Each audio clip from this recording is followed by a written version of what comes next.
Vous verrez le ciel ouvert et les anges de Dieu montant et descendant sur le Fils de l'homme. Jean 1, 47, 50, 51. C'est Christ qui relie le ciel à la terre et la terre au ciel. Et c'est par lui que toutes les communications divines sont faites à l'homme. C'est Christ qui accomplit cette parole où Dieu t'est apparu. Genèse 35, 1. La maison de Dieu, c'est Christ.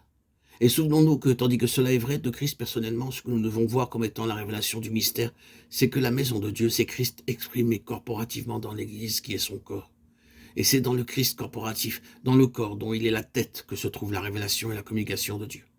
C'est là, dans cette maison de Dieu, l'Église, que nous avons ce que Jacob a appelé la porte des cieux.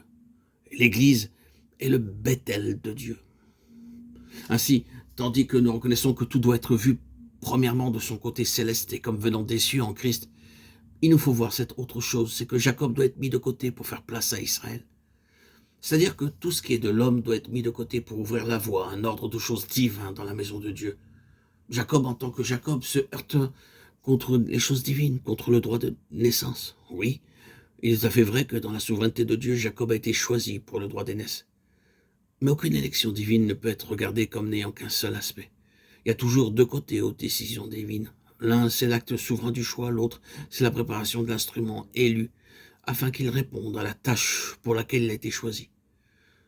Ainsi, bien que Jacob soit dans la ligne de la souveraineté et de l'élection divine, celui auquel est assuré le droit d'aînesse, ce qui est aussi la position de l'Église, qui est l'antitype, il y a une autre ligne que prend la souveraineté divine. C'est la mise de côté de tout ce qui est de Jacob. Car ce n'est pas Jacob en tant que Jacob qui pourra hériter. Ce sera Israël qui héritera. Remarquons encore cette autre chose qui est à la fois importante et intéressante. C'est d'une manière toute particulière avec Jacob que la maison paraît. Abraham était le père de la nation juive qui est toujours appelée la postérité d'Abraham. Mais nous ne trouvons nulle part la maison d'Abraham, bien qu'il ait été le père. Ensuite, bien que Dieu se présente sans cesse comme le Dieu d'Abraham, d'Isaac et de Jacob, il ne nous a jamais parlé de la maison d'Isaac. Mais nous avons la maison d'Israël. Tout remonte ainsi à Jacob. Je pense que nous voyons maintenant la signification de ce fait. Israël représente ce qui est céleste et divin, ce qui a supplanté ce qui n'était que terrestre et humain. Jacob symbolise ce qui est terrestre. Nous savons que lorsque le peuple d'Israël sortait de la bonne voie, lorsqu'il était dans un déclin spirituel, l'Éternel s'adressait à lui comme étant Jacob. Mais lorsque le peuple marchait selon sa pensée, Dieu l'appelait Israël.